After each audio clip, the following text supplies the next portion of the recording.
Hello les bibliothécaires. Si vous voulez un peu de surnaturel, vous êtes sur la bonne vidéo. Surtout, n'oubliez pas de vous abonner, cliquez sur la cloche et laissez un petit like sur la vidéo. Ça fait toujours plaisir. Et maintenant, ouvrez bien vos oreilles.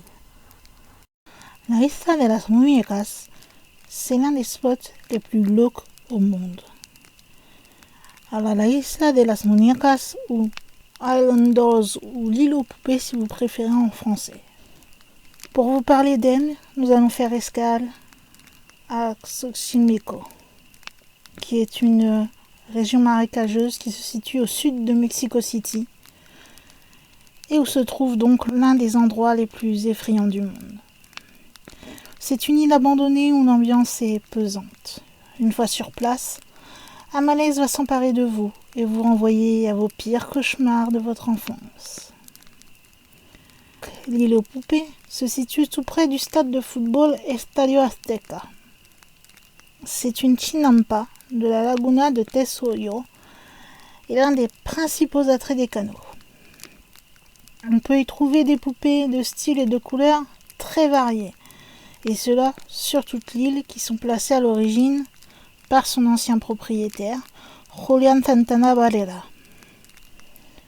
Il croyait que ces poupées aideraient à chasser l'esprit d'une petite fille qui s'était noyée il y a des années de cela près de l'île. L'île des poupées, elle se situe à environ 1h30 de l'Embarcadero Cuamenco. Et le seul accès que vous pouvez utiliser, enfin le seul accès, on va dire celui qu'utilisent beaucoup les touristes, se fait via Trajinera. Donc des petits bateaux touristiques si vous voulez. La plupart des rameurs vont être prêts à transporter les gens jusque l'île, mais il y en a quand même qui vont refuser par superstition. Le trajet peut durer d'environ 1 heure jusqu'à 2 heures. Et elle comprend une visite de la zone écologique, du musée Ajolote, du canal Apatiaco, de la lagune de Tesoyo et de l'île de Llorona. En plus des centaines de poupées que vous pouvez trouver sur l'île, elle contient également un petit musée où il y a quelques articles de journaux locaux qui parlent de l'île et du propriétaire précédent. Il y a aussi un magasin et 3 pièces dont l'une semble avoir été utilisée comme une chambre.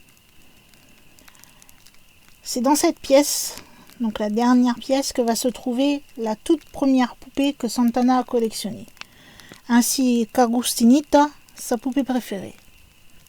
Certains visiteurs vont déposer à cette poupée des offrandes en échange de miracles et de bénédictions. D'autres vont changer de vêtements et vont la maintenir comme une forme de culte. Mais d'où cela est-il parti ? En fait, tout a commencé, selon la légende, lorsqu'une jeune fille s'est noyée, enchevêtrée parmi les lits du canal, et que l'on a retrouvé son corps sur les rives des Chinampas de Santampa.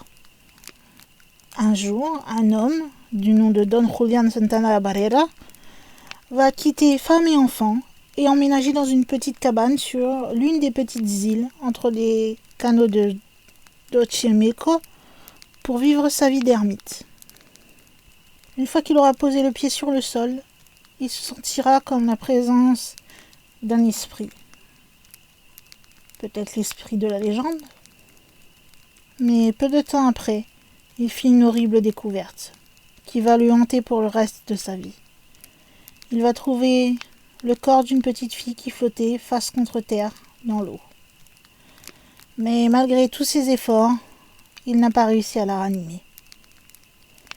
C'est alors là que tout a commencé et que Santana a commencé à vivre des situations complètement inexplicables et qu'il a été complètement terrifié. C'est alors que peu de temps après, Julián a vu une poupée flottante près des canaux. C'était très probablement la poupée qui appartenait à la jeune fille décédée. Il l'a ramassée, l'a accrochée à un arbre comme un moyen de montrer du respect et de soutenir l'esprit de cette jeune fille. Il est tellement persuadé que ça peut apaiser et amener le respect par rapport à l'esprit de cette jeune fille qu'il va décider de collecter toutes les vieilles poupées abandonnées, que ce soit dans les ordures ou dans les différents canaux de Cuemanco, avec l'idée que cela ferait peur à l'âme de la jeune fille, qui selon lui crierait « Je veux ma poupée !» Et toujours dans cet effort d'apaiser cet esprit selon lui agité, il a accroché de plus en plus de poupées qui ont été rejointes par des animaux en peluche, des dinosaures en plastique, des figurines, et il y a même quelque chose qui ressemblerait au Père Noël. Une à une, il va prendre le temps de les accrocher aux arbres de l'île, ce qui constitue maintenant un étrange mausolée, un hommage à l'enfant défunt.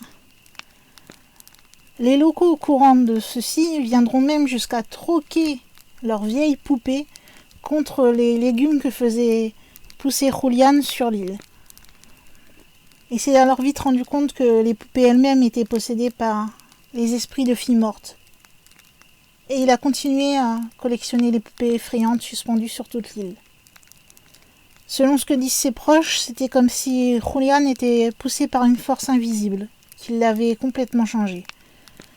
Apparemment, et on peut le comprendre, ce serait le fait qu'il n'ait pas pu sauver la petite fille qu'il a trouvée dans le canal qui l'aurait très fortement marqué. Il y a différentes légendes locales, mais les plus connues disent que ces fameuses poupées peuvent bouger la tête ou les bras, ou qu'ils ouvrent les yeux tout seuls, sans aucun mécanisme.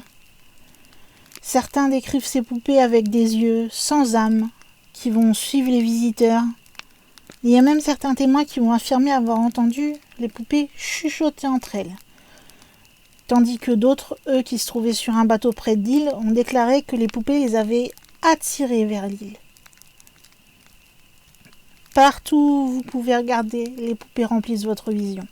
C'est comme une sorte de cauchemar qui prend vie. Avec le temps, la plupart ont été dépouillés de leurs vêtements. La saleté et la moisissure noire recouvrent leur corps nu et sans vie. C'est comme si elles avaient contracté une sinistre peste. Malheureusement, le 17 avril 2001, Don Julián Santana Valera fut retrouvé noyé à l'âge de 80 ans. Il est dit qu'il aurait été retrouvé à l'endroit exact où il avait trouvé le corps de la petite fille. Est-ce que c'était un accident? Est-ce qu'il s'est suicidé? Ou est-ce que c'est finalement le fantôme de la petite fille qui a fait une victime? Lui seul le sait. Il aura au total vécu seul avec les poupées sur l'île pendant les 50 dernières années de sa vie. Et en décédant, il laisse derrière lui un ouvrage empreint de superstitions et de poupées en décomposition. Depuis le décès de Don Julián, beaucoup de gens sur l'île croient que celui-ci aurait rejoint les autres esprits de petite fille donc de l'île. En ce qui concerne les poupées, elles sont toujours là, mais dans un état de plus en plus pitoyable, voire même effrayante. L'une n'a plus de bras, sa voisine est éborgnée. Il y a comme deux jumelles qui sont pendues à un arbre par des fils de fer rouillés. Elles peuvent être démembrées, crasseuses ou pourries. Des silhouettes mutilées s'entassent, alors que des yeux vides de bébés en plastique fixent les touristes qui viennent admirer la vision cauchemardesque de cette œuvre d'art très glauque. Au début, personne ne connaissait vraiment cette île. Ce n'est qu'en fait, lors d'un programme de nettoyage des canaux de Xochimilco, dans les années 90, que l'île va être révélée au grand public. Et que depuis, donc, les fameuses trajineras, qui sont donc les petits bateaux colorés typiques, peuvent se rendre librement sur le lieu qui est devenu maintenant un lieu macabre, un lieu mystérieux, ou qui accueille beaucoup de touristes.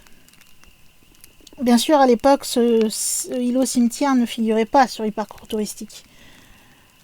En tout cas, vous pouvez demander directement donc à un conducteur de bateau si il se rend sur l'île ou s'il n'y va pas, tout simplement, comme j'ai dit, comme il y en a qui refusent par superstition. Mais pour cela, encore une fois, il faudra que vous supportiez donc 1 à 2 heures de navigation pour atteindre la fameuse île mystérieuse. Il peut y avoir jusqu'à 50 visiteurs par jour. Certains jours, il peut y avoir tout simplement personne, mais en moyenne, il y a à peu près 20 personnes qui viennent en haute saison sur l'île. C'est vraiment devenu un lieu touristique, malheureusement. Et bien sûr, à cause de toutes les poupées qu'il y a un peu partout, dès que vous mettez le pied sur l'île, vous vous sentez entouré, observé. Alors certains pensent que c'est les âmes qui continuent à se balader sur l'île, ou d'autres un peu plus rationnels pensent tout simplement que c'est l'effet d'être entouré de poupées qui vous donne l'impression que vous êtes observé par les yeux de celle-ci en fait. Il y a différents médias bien sûr qui ont parlé de cette île aux poupées. Celui que je connais le plus et que moi j'avais regardé, c'était un Ghost Adventure donc spécial, si vous connaissez Zach Bagans et son équipe, qui étaient allés sur l'île pour y enquêter, donc, puisque ce sont des chasseurs de fantômes. Il y a aussi une émission Amazon Prime, Lore, qui a été dédiée donc à l'île aux poupées. Et récemment, cette île a été présentée dans BuzzFeed Unsolved. Alors si vous avez l'idée, comme ça, parce que cela vous attire, que vous aimez le macabre ou le mystérieux, tout simplement, ou que vous voulez tout simplement voir cette fameuse île si connue, n'oubliez pas d'apporter une poupée avec vous. On ne sait jamais, cela pourrait aider à garder l'esprit de la petite fille en paix.